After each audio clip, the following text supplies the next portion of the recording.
as much this time around to try to play a little bit more tightly. So then we can always do the post game commentary afterwards. Sure. We are back for the next round of playtesting. And Right. I need lands in my... Ooh, actually...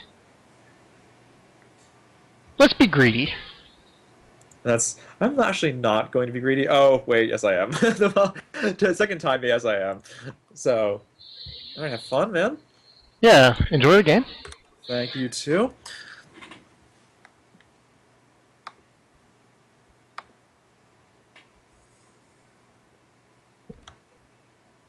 I've said before, I hate dumping a land that has a Faithless Looting. Oh. Uh-huh. Oh, yeah. Oh, there, I had you for a second. Oh, I almost saw it. I see it. It's at the bottom of the page.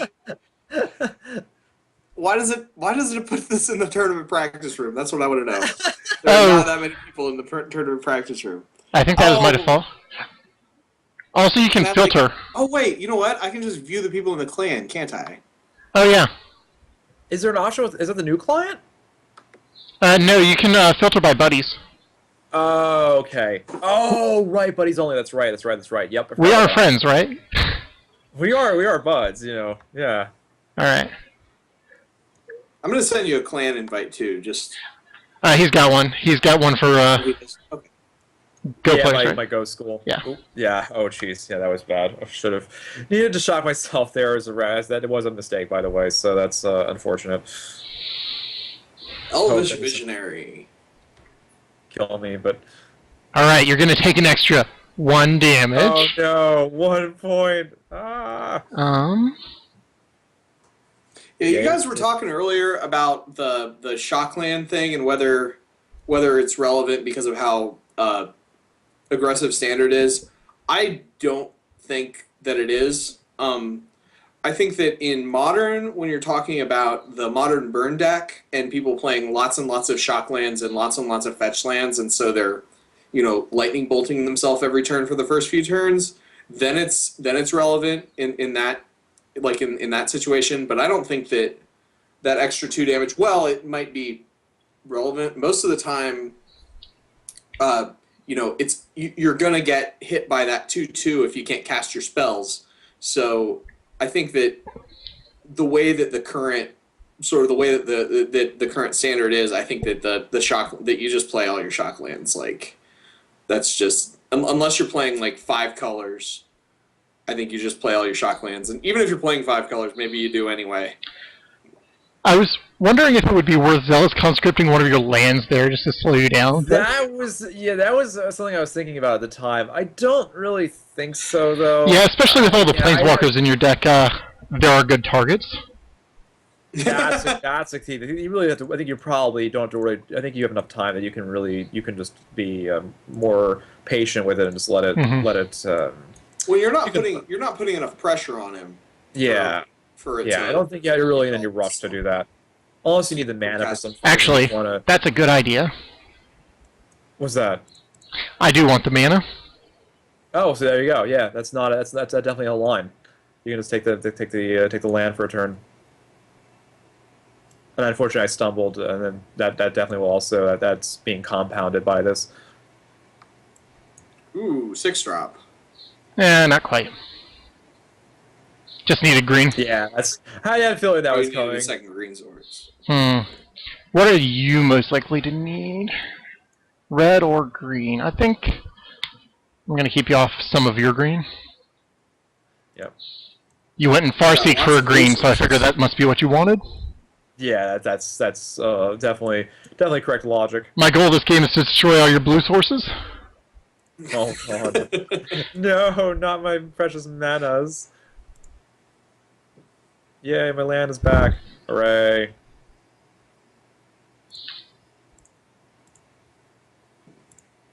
So what do you guys think about a second copy of Deadeye Navigator in the sideboard of that deck for the long dirtily matchups?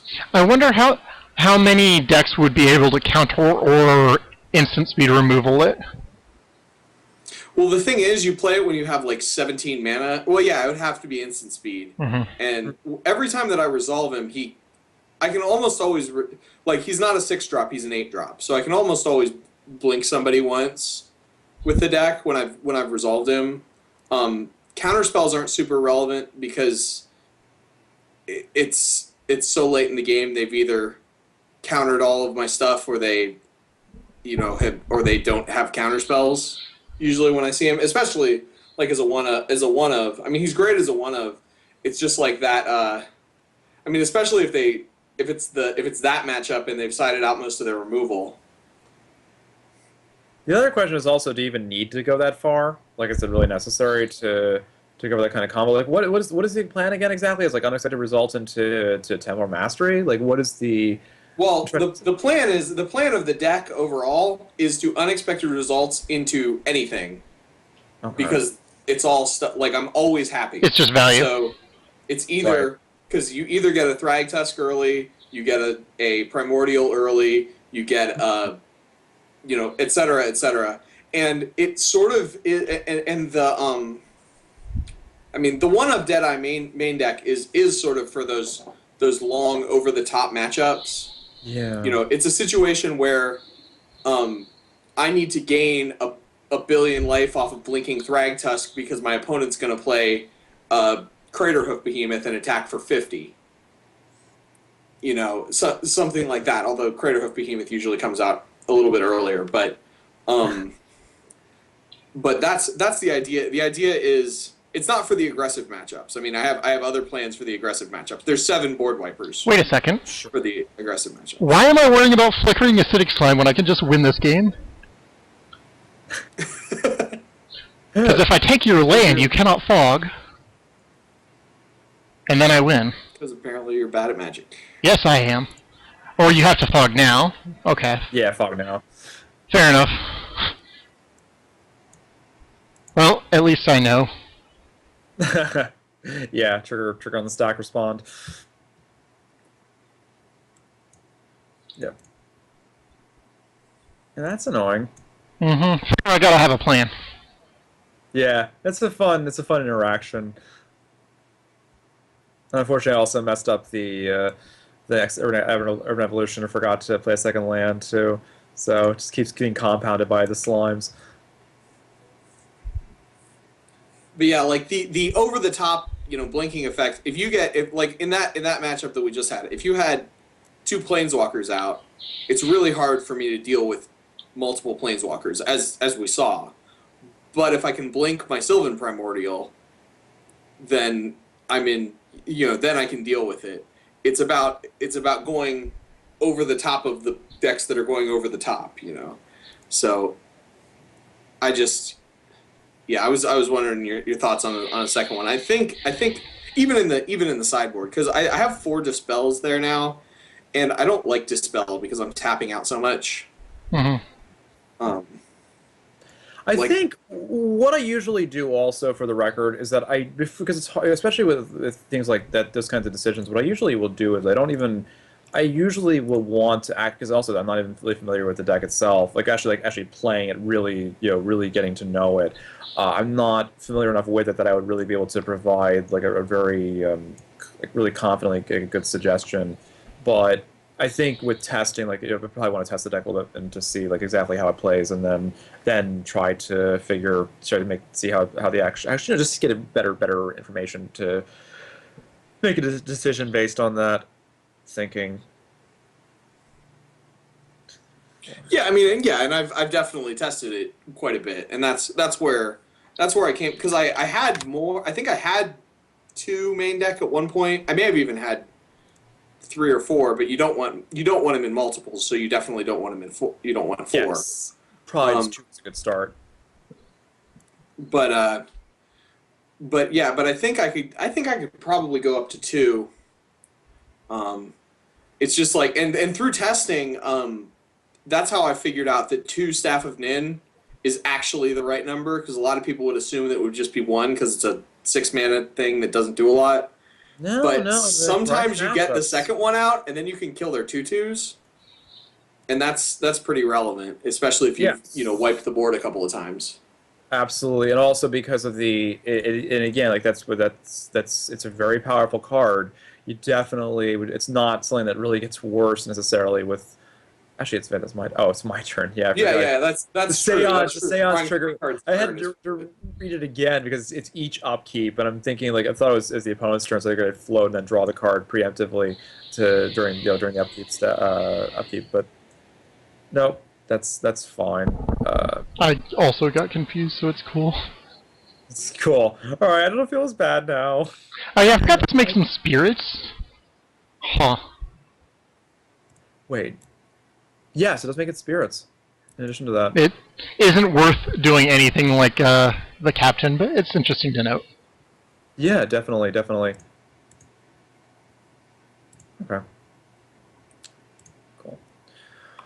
All right, so yeah, it's a cool card too. Like Seance is a neat. It definitely conveys the flavor. Is also really conveys itself nicely too. Like the actual effect. It's one of those that were cards where the effect really kind of you really feel it. It feels it's like a good design.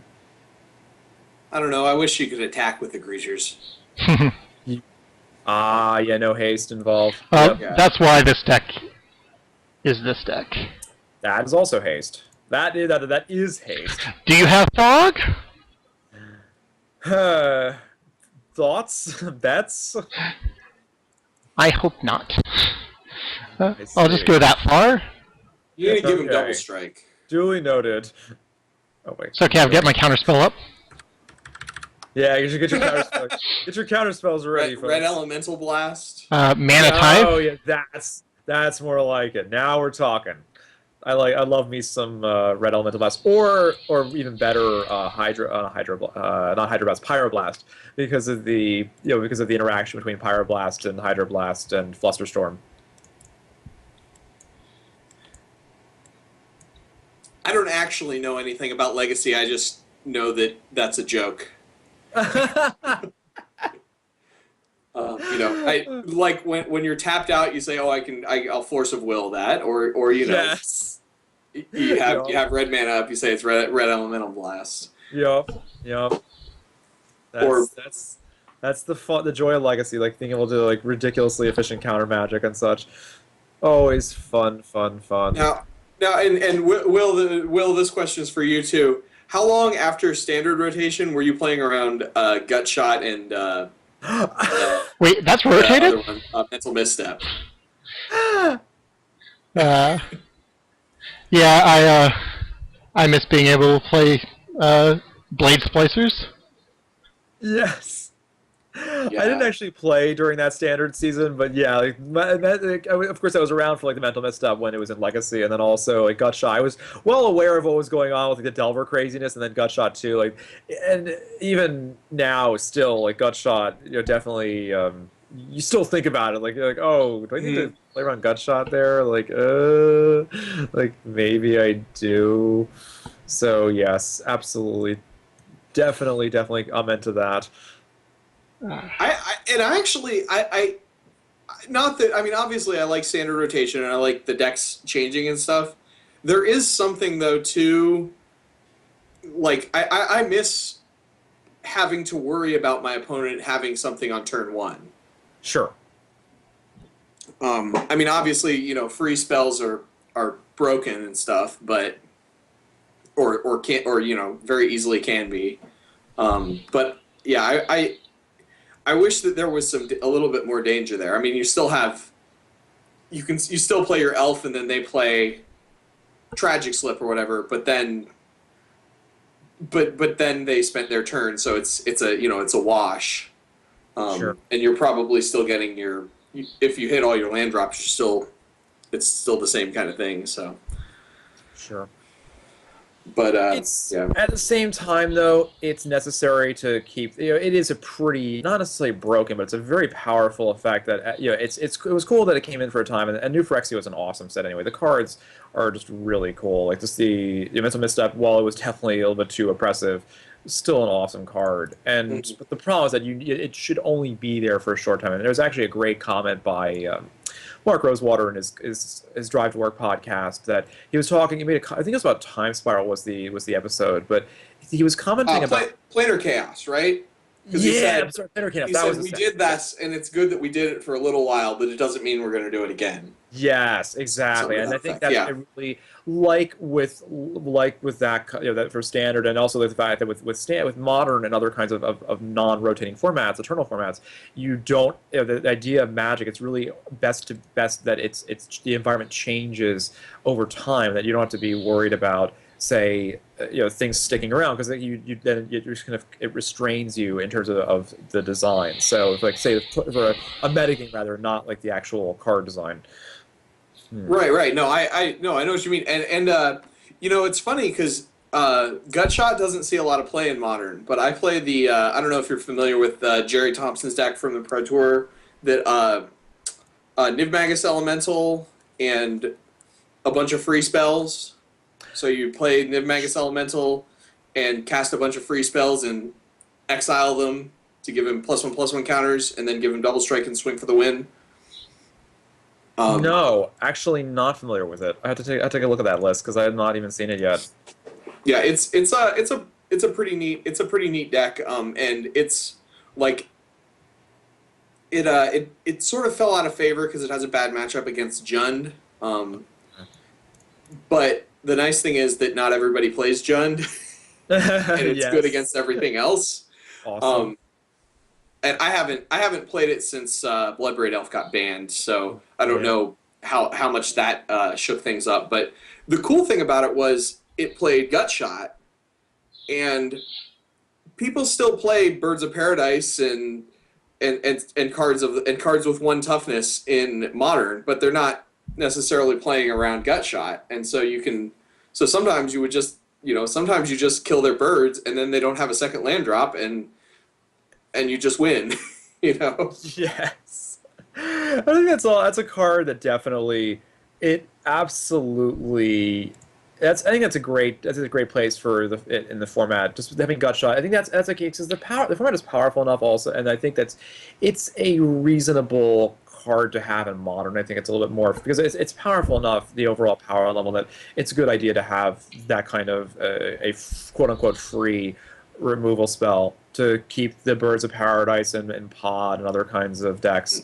Any kind of I think Pod's probably the best example, but it does keep things fair. That is definitely absolutely a good thing. I think but for standard, obviously, it's not an effect. And also because the other thing too is that by having you just don't have cards like that usually in standard or any kind of like the slightly newer formats, for lack of a better term, like Modern. Let's just think this through for a sec. It's just better to have that restrained because it really, I think it's probably the closest thing to Legacy that we've seen recently, and yeah, it is kind of it's something that not or I think in terms of player or of game complexity. I think it definitely stretched that in a different angle, which I think that's also what they're trying to do is to try to stretch the design of things and the way the game is played in different directions. But for something like that, it's definitely I think that I'm definitely glad, and I definitely enjoy it too. But it's not something that I think should be stick around. It should be something that's temporary. All right. So I've gotten a win condition. Aha. Oh, yeah. Borborygmos, awesome. Oh boy. I played around with Borborygmos for a little while. I like him. Mhm. He's sort of like a Sylvan Primordial in that he's just like bigger than everybody else. Yes. Like I mean he obviously has relevant abilities and stuff, but he attacks through. I mean he's got trample, so he attacks through everything and the primordial blocks everything because there's not a lot of stuff with 6 power that people are playing. Most stuff caps off at 5. Mm-hmm. Indeed. So, and there's also cool interactions too. Like it kind of has an aggro loam feel in that it has the discard a land for damage abilities. It's kind of.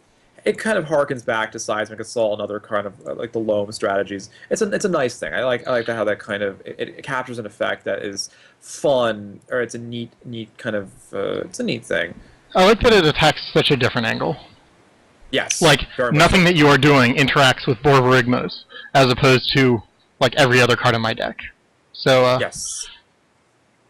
I always talk about, like, making my opponent have something, like, I will attack just to make you have Fog, even if I know you have it, like... Or, you know, even if I know you have an angel of, a Restoration Angel that can safely block. Like, Yes. sometimes I will just make my opponent have it. So, like, I will keep bringing these Spark Troopers back. Yup.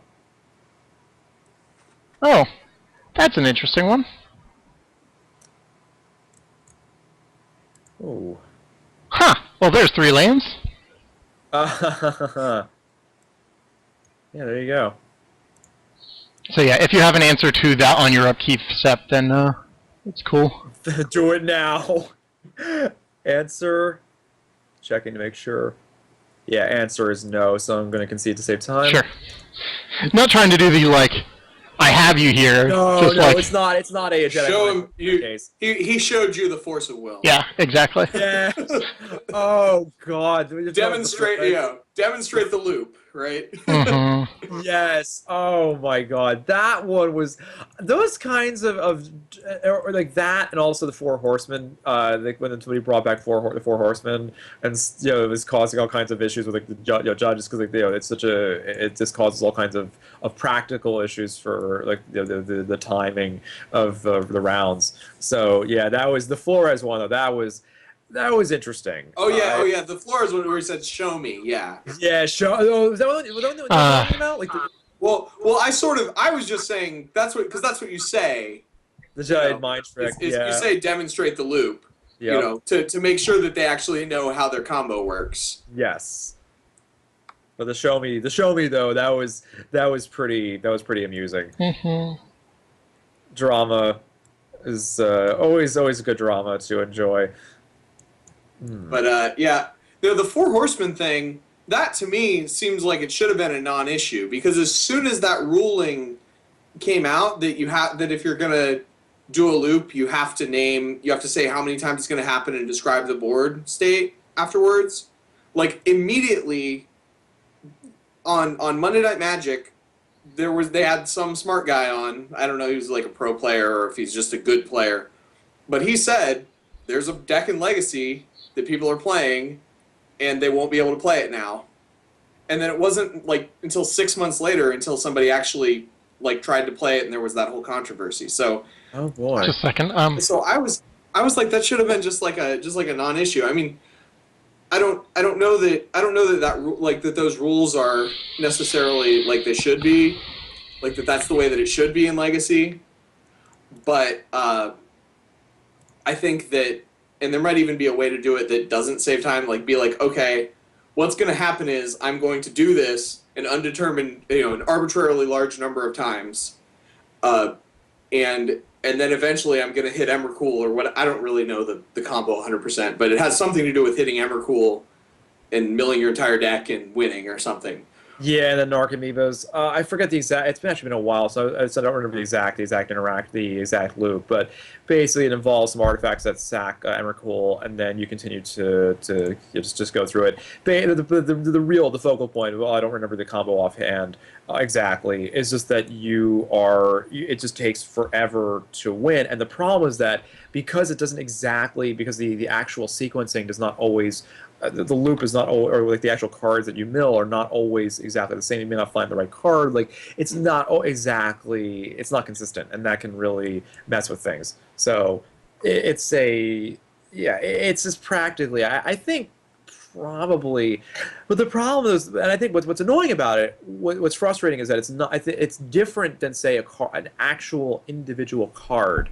Like Sensei's Dividing Top, for example, that actually is you can just ban that card and it fixes the problem. The cards themselves are not the issue. It's not any single card. It's when you put all of them together. And I think that's what I remember my research and just looking into that stuff was because I found it quite amusing. Was that it's a kind of a tough issue. They don't want to just go banning a card when it's not actually degenerate or really an issue. It's the whole package together that really becomes the problem. So, and then what do you do? And really, like, and if you think about it from the judge's perspective, how do you deal with that? Like, how are you going to answer that? It's not an easy question. Well, so. the rule is, as I understand it, and I'm at least somewhat familiar with the way that kind of stuff is. The rule is that if you're repeating the same thing over and over, that you have to say how many times you're going to do it, and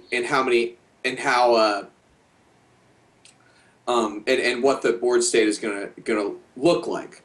I mean, to me, and again, I don't know exactly how that specific combo works, but it seems like you could just say, I'm going to do this an arbitrarily large number of times, and in some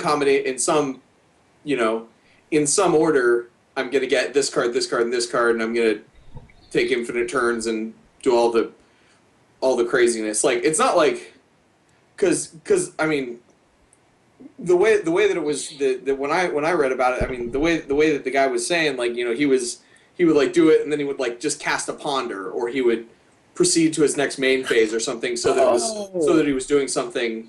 You know what it was? Order. Yes, you know what it was? It was because the rule, basically what the judges ruled was that he had to make an action that was actually, like, actually, kind of differed, kind of created a different line where he wasn't doing the same thing over and over again. He actually had to mix things up in the sequence, that it wasn't like an infinite loop. Right, so it's kind of like the chess. Yes, or shogi. Like, I think there is a shogi rule about repetition of position, so you have to be really careful about things like that. And that's what they were making him do. They had to make he had to get creative and try to cast spells or do something differently to be able to do it. So actually, sort of stay within the rules was the problem. So yeah. Whereas with an infinite combo, with Splinter Twin, you're like, okay, I'm going to make 7,522 Deceiver Exarchs, and then swing with all of them. So I'm going to do this 7,522 times, or an infinite life combo. You say my life is 1 million or something. Yes. Whereas with this, it was an indeterminate number of times that he was doing it. It seems to me like you could say, okay, I'm gonna do this. Demonstrate the loop. And say, I'm going to do this until you scoop. This is the board state. Yep. Like, until you scoop. I mean, it seems like you could do that. I think probably Wizards doesn't like combos like that. That's why Magic Online works the way that it does. Because it's not realistic for you to do a combo like that in Magic Online, because you would time yourself out. That's why Eggs isn't a deck in Modern. Or on Magic Online, nobody plays Eggs in Modern. Because you would time yourself out if you actually physically had to do that. Right. Even like Exarch Twin is not super popular. I think it's popular enough. And unfortunately, I've tried to make my opponent time out with a Deceiver Exarch combo, and it doesn't work. Right. If you can click fast enough, and that's really, I think Eggs, you have to be careful with the clock, but as long as you're fast, like, you can still do it. It's not like it's, and then the other thing, of course, also is that you forgot about the triggers. Yeah, it's the other thing about Jace too. I have to not used to the Jace delay trigger, but you have to make them play it out, which is one of the problems with, like, playing a combo online. But most people, from what I've seen, they'll concede. Like, they know they're not going to be. It's not a jerk move because it's completely within the rules for moto play, but still, they're not obligated to do it. Mm-hmm. I mean, I don't know. I might see, personally, I think you're a jerk if you play infinite combos, and so I think if you're playing that deck, you deserve to have to click through it every single time, especially if you're in a if you're in a casual room, then you do it, because you're kind of a jerk, or you want to be accurately testing. And if it's in competitive, you definitely want to make them play it out, because they might screw it up, they might misclick, they might run out of time, and that's a pack. Yeah. I mean, it's true. I mean, you're not obligated. You don't have to just concede. Like, it's depending on if you want to be nice or not. For a game that has no gambling, this game sure has a lot of gambling in it. Yes. Yeah, you can either I haven't decided yet when you're playing in those matchups whether it's better to F6 or whether it's better to actually click OK each time. Because my theory is that if you actually click OK each time, then they're going to maybe hesitate before they make their next move. See, I like using F4 because it'll skip any phase until your opponent does something. So it's like, oh man, they skipped right into my combat step. They must not have anything. Oh no, I'm just waiting. Yep. Those sorts of mind games are dumb and not generally worth it. But yeah, but when it's but when you're trying to when your opponent clearly has the win, yeah, but they also but you're trying to time them out so that you can win game 2 and then win the match. The question is, is it faster so that your clock doesn't go down at all, basically by F6ing, or is it better to? I think you have to click, F6, and maybe even like wait like 3 seconds and then 2 seconds and then do it real fast and then wait like 15 seconds. You know, I think that might be, and then like you count and it's like the number. Like at this point, you're you're like 5 minutes ahead of them, and you've got like you see that they're just about to make the final move, and then you walk away and get a drink. Yes. Yeah, there's a lot of annoying things you can do. I've also seen other kinds of nasties, like where somebody's about to time out, like it's kind of like a race to the finish in terms of the plot of timing out, and they will actually send private messages to the opponent. Like that was actually caught on video. A writer was recording a video series for an article, and actually, was the person tried to actually, I think it was Tom Martell, one of Tom Martell's maybe a legacy series, but the opponent was trying to send him messages so that he couldn't, basically it kept taking focus away from the actual game area, and he had to move it to the side every time, and he just finally folded it into the side, and then kept and he did win. Win. The trick didn't exactly work, but when I saw that, I'm going, oh wow, like that seems a little bit unsportsmanlike. I will sit there if my opponent's at 30 seconds and I know that they've got like 3 turns left to win. I will sit there and just click OK and see if I can time them out. But and sometimes it actually works. Sure. Because I think that playing at a decent pace is part of Magic Online. It's just like in chess. I played chess in high school, and you go with chess clocks, and your opponent would be, 30 seconds left on their clock, and you just go, okay, I'll just move the pawn. Move, hit, move, hit. Time Suji. Yep. And then they're time Suji indeed. Time is a thing in Go as well. Yep, absolutely. Yeah, I don't think that ever actually worked in chess. I probably timed my opponent out, but I don't think it ever worked like on purpose, where my opponent was better than me and I did that, because generally I was bad at chess. So. I've been actually considering getting into chess a little bit. That's something that I always like playing against my dad, but I'm at the level where you play chess until you learn how to beat your dad and then you never play again. Yes. It would be nice to play someone who's good, and I live right by one of the best chess teams in the world. So seriously, the University of Texas at Dallas, which is where I went to school, has one of the top 4 in the nation. Oh wow, crazy. See, I'm at and I probably am even lower level chess than I used to be, but when I graduated high school, the problem was that I'd been playing chess at the high school chess club level for a couple of years. And so I was a particular level where if I ran into anyone who played chess seriously, I lost terribly because they were much better than me. And if I ran into anyone who didn't play chess super seriously, I just smashed them because they moved they would start the game by moving their pawn up 1 all the way over whatever that is, H2 to H3 or whatever, which is one of the worst possible opening moves in the entire game. Literally, it's crazy because they want to they want to open up their rook, but you don't want to open up your rook early in the game. You want to try to take the center of the board. So they're moving a pawn all the way off to the side. Like this kind of thing is what a lot of people who don't have any, who just know how the pieces move. And not to say that there's anything wrong with that, but it was like I'm in that awkward spot where there's no point in playing somebody that's so much better than me that I'm just going to completely not stand a chance, and there's nobody, or I play against somebody who is literally just randomly moving pieces around. It's pretty awkward. Like, yeah. No medium, no happy medium there. Yeah. Pretty tough. But yeah, I think probably if I put a fraction of the energy into chess that I put into anything else that I take seriously, then I could probably assemble the Legion. That's a fun card. Yeah, I like it too. It's nice that it's seeing play also, because it really is neat.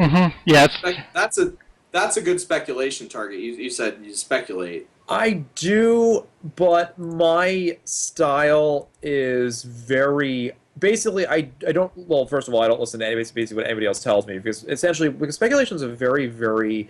It's not It's not that you don't listen. You ignore what everybody else is saying, but speculation is a very, very careful art, and it's not something that you have to. It's very, very difficult. It's something that I see that you are as based on your experience and your instincts. Like, good traders have a very, and I'm talking about the stock market also, and a mutual fund trading, which I also do. It's a very, very refined art, and you have to. It's not something that you can just. You have to be. It's very difficult. It's not. It's a lot of people have a lot of ideas about speculation, and a lot of those ideas are wrong, or they're misguided. So an assemble, I did, and of course I did consider it as a spec target, but it's not really. It's a certain card, even if something maybe you may be able to make to gain value on something. It's not always maybe the best play. You have to try to find your spots and things that work within your style, so to speak.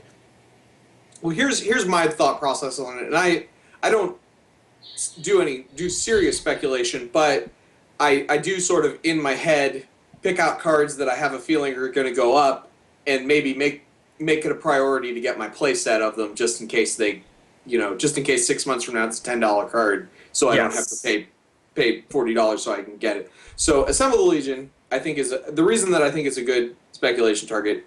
It's like 50 cents first of all. So that's or at least it was before it sort of it went up a little bit because a lot of people have been speculating on it. Yep. It's 50 cents. It's got a lot of raw power. Just waiting to see a deck. And if you bought 10 copies of it, say, and obviously, I don't know what scale your speculation is on. Mine's on obviously a much smaller scale. If you bought 10 copies of it, that's $5. It's never going to be a 5-cent card as long as it's in standard, because it's always at least going to see some fringe sideboard play, and it's got casual appeal. So it's probably not going to go much lower than it's at. But there's a pretty good chance that it could become, it could find its way into a really powerful deck and become a $2, $3, $4, $5 card. If it becomes a $5 card, then suddenly that's a 1,000% increase in price. I think that there's the risk is pretty low, and the potential reward is pretty high. Actually, another card. Yeah, what? Go ahead. No, I was gonna say that actually is my trading style is actually used to mainly focus on like what would be the equivalent of like the micro caps, the low, very like the budget cards that are actually pretty. They have a lot of potential. It's more like it's value. Basically, it's a value trading essentially. Yes, I think the downside to Assemble the Legion is it's really good as a 2 of, not necessarily a 4 of. And it's a sideboard card, so it's not like a 4 of anywhere. Well, I think it could be a main deck card if the metagame was appropriate for it, because it's very good against control. It's very good against mid range. Yes. It's very good in mid range. It's like a planeswalker that you can't attack. So that's really good. Another card that is in your deck that I like for a speculation target is Niv Mizzet. Oh, actually, it's one of my positions. Actually, Yeah, I think I could see Niv Mizzet being like Olivia, or Yeah. yeah, Olivia, where it just was sort of waiting for a deck, and then rotation happened, and it found a deck, and then it went way up. So Also, Aristocrat. Aristocrat was even cheaper and went even higher. well, I mean, Aristocrat was never much less than $4. Well, I mean, maybe when it very first came out, it was, but I thought that at the time that Aristocrat was $4, I thought Olivia was like 5 or a little bit more. yes, it was worth less than. Yeah, I'm just saying it Olivia, jumped up a yes. bit more. That's all. Yeah, yeah, that's true. Yeah, the reason that I compared Olivia is that they have similar roles. Niv Mizzet and Olivia are similar roles with their ability to ping and draw cards. Sure. yes, absolutely. The Mizzet Niv is a really interesting one because of just thinking. Niv is really good because he's a. I mean, but again though, it's also like there's where the logic breaks down there. I'm just gonna make sure I'm not missing anything because I've been making a lot of play mistakes trying to get used to talking at the same time. The thing about Niv is that there's different scales and different types of sectors in the market. Like the Magic, the secondary market is basically like it's a light version of like the U.S. stock market, usually because we're American. You're also in the U.S., right? Mm-hmm. Yeah, So I'm in Ohio. Okay, so yeah, so we're all basically all that. In fact, we'll just use an example of the U.S. markets because we're all in the America, that's our home territory. There are different sectors. Effectively, the secondary market has its own sectors. It has the equivalent of the micro caps. It has the equivalent of the the large caps, like the big money cards, the blue chips. They all have their own version. They all have their own kind of place or equivalent in the market for the most part. And cards, each of them, there's also different there's other factors that go into these cards, not just sector related. It's also things like how much trying to predict how much volatility a card has, how much will it actually be able to. Just gonna think for a sec. Okay. Oh. How much? Just make sure.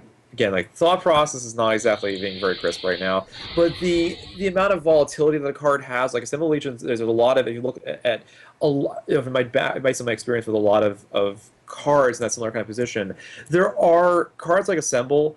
They're often expected to have that kind of volatility to maybe hit, say, go up to say a couple of dollars, but they don't always do that. Like they, especially given its current, and of course always with rotation. Rotations generally will allow the cards to they'll allow the cards to grow in value, but really it doesn't always do what people think it does. Like I think people's understanding and people's ability prediction of how cards will change after rotation, like a lot of people just don't have the understanding of how they just don't really have the understanding for it.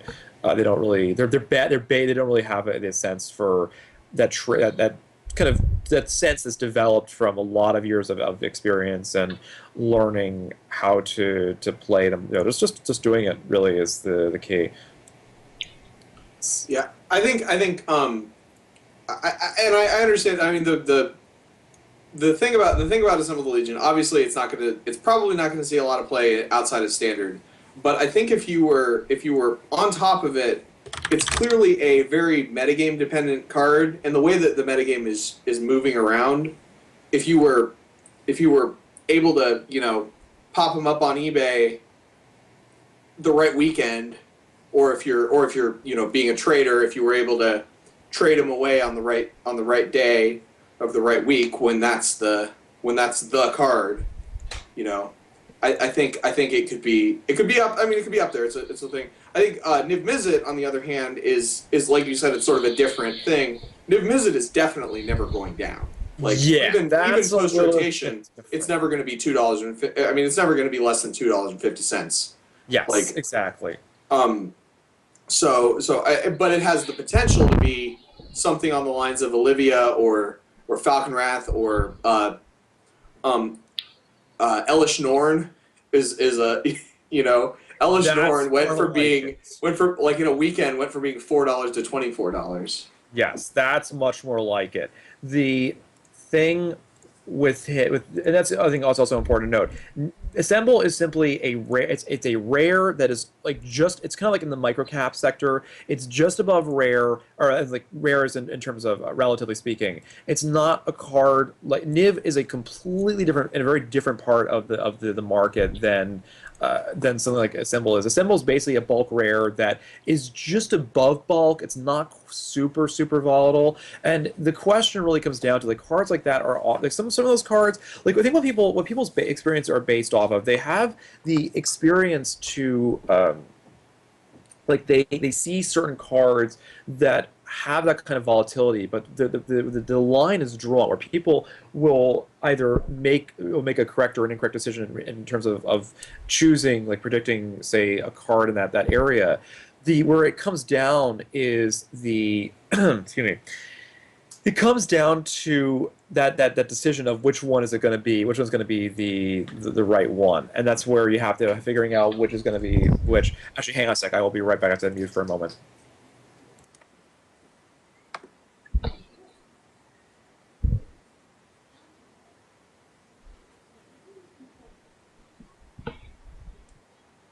Silence. Yeah, I guess so. You see you guys talking that I forgot I'm supposed to sometimes. Yeah. All right, I'm back. But basically, the thing is that, and it's obviously, and of course, it's also as just for the full disclosure. Of course, it's very difficult to. So obviously, talking about something like that, detail like that, while like playing, obviously, it's going to be harder to really explain like the full thought process. But basically, it just comes down to the fact that that cards like that are people often make the mistake. What I was trying to say was that people often make the mistake of trying to play in that sector, and I actually do make that is one of the areas that I do focus on is value profits with something like that. But of course you have to have the experience to figure out which one is actually going to be the winner, which one's actually going to be the say going up from say 50 cents to $1 or $2.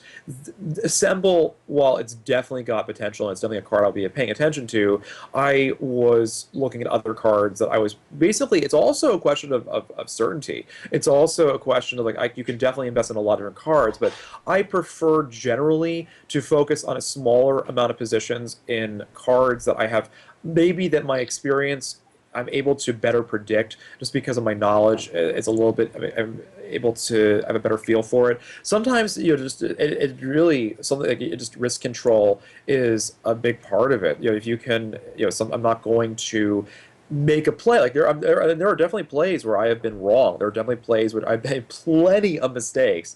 I mean, goodness knows. Like when I started doing like speculation, and it's obviously not on the level of people like Ted Knudsen or Medina. Just a second. What happened to your Tameo? It was O-ringed. Oh right, I'm dumb. It has a ring on it. You put a ring on it. Yeah. But I made a lot of mistakes. Like it's a very difficult. And actually, Pete Yan. Ooh, let's think this over. Yeah, I'm going to. Oh, go for it. It's safe. Go ahead, draw some cards. Like, want to. This is my fog. I do not want to take 5 damage this turn. Yeah, exactly.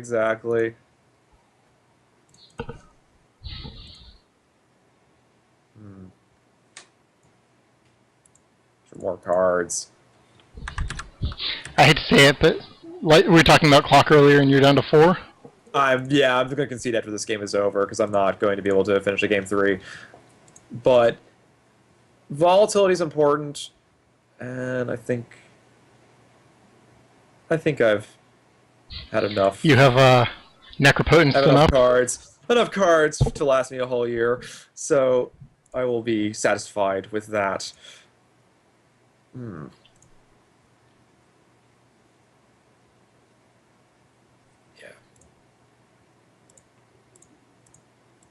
but the volatility is a big thing too. Like having I'm out of lands, so that's fair enough.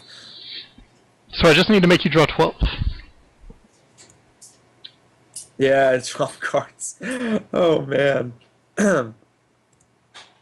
But that's other than that. Oh, yeah, I was just talking about like the position, like just the risk control. Basically, it's also not at worst you can always liquidate the cards for a small for without a big loss. But the thing is that it's all I think part of it is that people just they get too they try to sort of throw a larger net and they try to, pick up on cards that are maybe high, maybe that they think will be good. But the problem is that for whatever reason, like it can be a number of reasons. Like people can they can do there can be any number of things that cause it to not really work out. But a lot of people just don't really have a feel for identifying those key factors and figuring out that this is the thing that may be holding it back, or say like identifying that as a sideboard card and will not really maybe see play beyond that. That's where it often breaks through, is that they just don't really have the understanding to.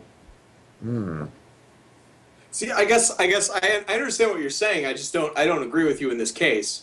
I think that I think that Assemble the Legion. First of all, I mean it has gone from 50 cents to $2 if you on particular weekends already, and it's got a lot of time in standard. If you can get it for 50 cents, you'll be able to, as long as it's in standard, you'll be able to eBay it for for $1. If you're patient with it, it's I think it's more about it's about playing the playing the market, knowing when it's probably hit its peak, and buy low, sell high. I think that, and I don't think that I do not. I mean, Assemble the Legion is currently used as a sideboard card, but I do not think of it as a sideboard card at all. There are it's I think of it as a planeswalker that can't be attacked. Mm-hmm. I mean, if you can resolve that, it is a game plan in and of itself. And in multiples, I mean, it's not as good as a 4 of, but I've played it in mid range decks as a 4 of, and you combine that with in like a Naya deck, you combine it with Gavany Township. It gets really powerful, and I mean you drop it on turn 3 or 4, it eats up the first couple turns you're eating up people and What's so. interesting is actually because now I just conceded the game to save because I was not going to be able to. I'm assuming you had a couple lands in hand for a Borg miss. Yeah, I had two. The interest, yeah, so that's I was dead. So thank you very much for the game. Likewise. To finish the thing with it's basically what it is. There's a couple of things. First of all, it's not going to be a bad spec play. It's fine, and it will definitely grow in value, I think, as the rotation happens, and then it appreciates in value, because that's just the way it goes. That it will need the full rotation to actually make it grow. That's fine. And it's so, and it's actually, and just to clarify, it's actually with the current spec data, it's actually down to 34 cents right now, roughly. It went to 1.2 and is now down to 34. So Well, I mean, it was up to $2 on Star City at one point. I'm just saying. Wait, it's yeah. Oh, see, that's a totally different game. Paper speculation is much, much, much harder to make money on through like the microcap sector. Microcap cards like Assemble, trying to think of other examples that are like that. What are some other ones? Like the Innistrad lands. What other cards are in that sector? Like, I'm trying to think of what else is there. Basically, like cards like that are like maybe the 50 cent to $1 range. Those are horrifically hard to make any kind of money on in paper, because you don't have your margins are so difficult to overcome, because online that's actually one of the reasons why I started making money through the online speculation, like making tickets, was through the microcap stuff. But the problem is that it doesn't translate well in paper the paper markets, because very simply you have to liquidate the cards, and sometimes it can be you have a very small window to liquidate to make any kind before hitting the peak. And being able to trade to liquidate online is a lot easier than on paper, but also just the bid ask spread is also much more against your favor in the paper markets, because you can buy a card at say 30 cents each, but if you're going to try to sell it, not only is the bid-ask spread working against you, but also you have to be dealing with things like not just so you have to buy bid-ask spread first of all, but then you also have any other costs such as shipping expenses. If you're selling it via eBay, you have to deal with both shipping costs and eBay fees, sellers fees, PayPal transaction fees. All of those factors then make it even worse. So that's why actually for paper cards, I actually try to, and I really maintain a very more controlled kind of speculation positions for those, because it's obviously you have to, your market is more narrow for ideally. So in paper, it's much worse when you're buying. It's because the bid-ask spread alone just kills you. So online, it's a lot easier to do work with cards like Assemble and like Innistrad Lands. I made money selling. I think what was it, like Kessig Wolf Run, or was it Moorland Haunt or Kessig, or I'm thinking something else. One of the cards, and I think it was actually just Nephalia Drown Yard, and oh no, it's Gavany Township. That's the one. Yeah, Gavany Township was one I was holding a position like 12 copies of, and just liquidated and that's another thing too. Another interesting question of it's another interesting question of how many do you actually open a position, or when you when you are opening a position, how many do you open in? I opened a position of like 12 positions of Gavany Township, and the card hit 12 copies at its peak, right at the current peak right now, and that one I was able to liquidate pretty easily at 70 cents to $1 each. But the thing is, of course, when that's why I like it online, is that that's one of the ways you can make money. Like one of my first plays was Hive Mind back when it became a legacy deck. It was at like 5 cents each, and then you move them out for, I think it was about 50 cents each at the time at its peak, and I just liquidated about 40 copies of them for 50 cents each. Those kinds of plays, I strongly advise any kind of speculator who is interested, any person who's interested in like trying to speculate on Magic Online. Those are great kinds of spec plays. Like Assemble is going to be a newer, kind of a more modern example of that, like in the current expansions. But those kinds of plays are great because they're very low risk. You can, if you end up losing out on it, like it doesn't actually materialize, you can liquidate them for a very small, if no loss at all, and you also get a feel for actually playing the market without putting a lot of capital at risk. Sure. The problem is, of course, basically the only thing what I was referring to in regards to people not knowing like what to do is this. What it comes down to is those it's bulk rares. It's essentially they're bulk rares, and you have to try to use your experience and your knowledge of the game and the way that the market works to be able to accurately predict. Do I think this card has enough volatility to actually hit any reasonable level, like say going up 50 cents or $1? Because with this level of card, you have to look for like the smaller gains. If the card has enough volatility to hit that level, then it's absolutely worth it, and of course it's also lower risk too. So it's just that naturally, one of the things I've observed is that it's bulk rares. So people will often like think they'll pick a card. Oh, I don't know. I'm trying to think of like a good example of like a bulk rare that people were really hot on. Splinter Fright. Splinter Fright's a bulk rare that a lot of people speculate. Oh, there you go. That's a classic mistake that people make. Splinter Fright, and here's one of the traps, and there's a number of traps I've observed just from my time, just in the playing the game, and also like just watching people, just in general, like people who are not experienced with it try to make decisions. One of the interesting things, like Splinter Fright is a card. That partly falls into a different trap, though. It's not just like they think it's going to be good, like they kind of feel like it has volatility, it can actually grow. It's more that they made the mistake of, this is a card that has a mechanic that's going to really work well and could really shine with the upcoming format. Like I'm just actually pulling up the card again so I can make sure I kind of keep it visually in my mind. The card, because it's just going to quote the actual text, because you're milling yourself. You're capitalizing on having a lot of creatures in the graveyard. Actually, is it creatures? Creature cards. Yeah, it's creatures. Graveyard. Having a effect like that, you know where it's going. Like it's perfect for the upcoming format. It's got to be good because it's really going to fit in with all the graveyard focused cards in Innistrad block. That's exactly what this is going to be. This thing's going to be great. And the problem is, one of the things I very first learned is I did make that mistake. And for the record, too, I did actually invest. I opened a position of like 12 copies of Splinter Fright. Like I did invest in it, but not because I was unaware of that effect.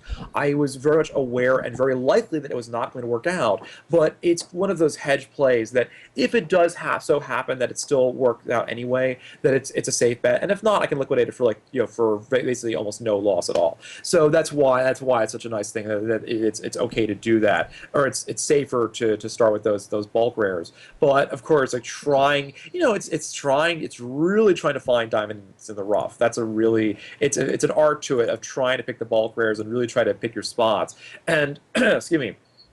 So that's why I'm more hesitant on newer cards like Assembled, because it's not that they're bad. And the card's awesome anyway. It's not like I'm going to probably open a position in it.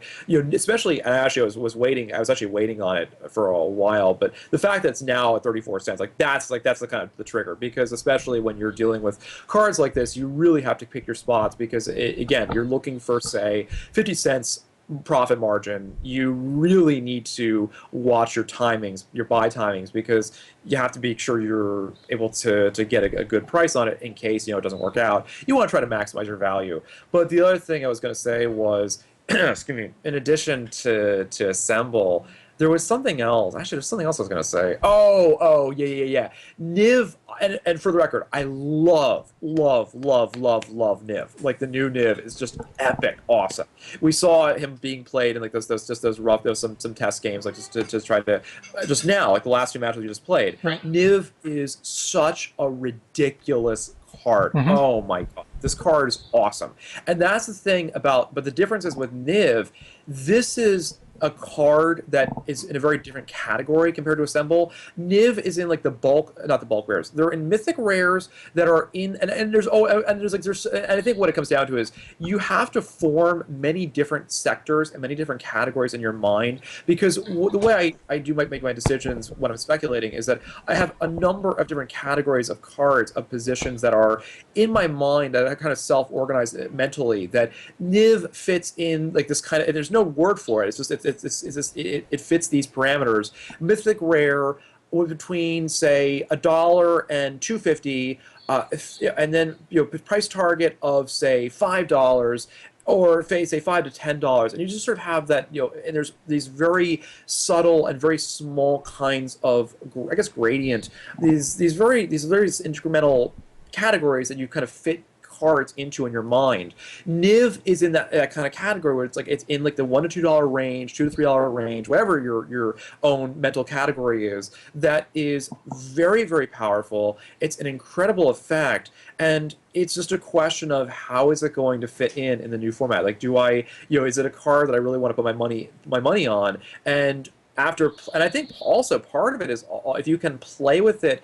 One of the triggers is it a card that really plays well even in the current format? Because once all that stuff rotates out, and then you have a new format where it kind of has a chance to shine, that's where it goes crazy. That's when things can really take off, is when you have the older, more powerful cards are out of the picture. It allows, and not all of them, like things like Talran, for example. Talran was amazing back in the Delver era standard, but now it's just seeing very little play. Not every card always improves with a rotation, like meaning like cards that stay after the rotation. Right. Well, yeah. I mean, something like Drogskull Reaver.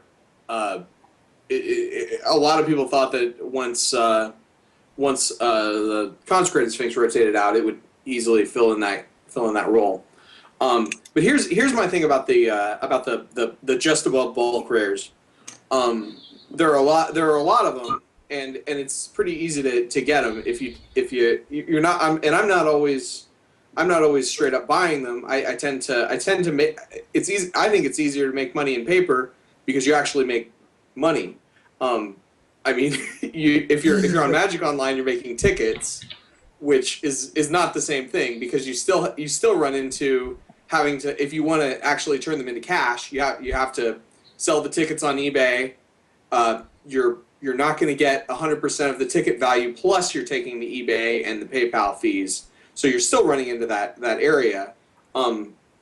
Generally what I do is I go to Friday Night Magic and trade, and I'll trade something that I think is peaked for something that I think is going up, and then occasionally, and I don't do it all the time, but occasionally I hop on eBay and I'll sell and I'll sell the stuff that's peaking. So while Assemble the Legion going from 50 cents to $2 to $5, whatever, if I've got a handful of copies of that, that could be something that is the fill in the gap card for the card that's going from $10 to $20.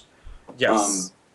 So that's where my angle of the paper speculation and the lower stuff. I mean, I built a standard deck, like I went from no collection to having a solid standard deck because I was able to pick up birthing pods when they were just in trade.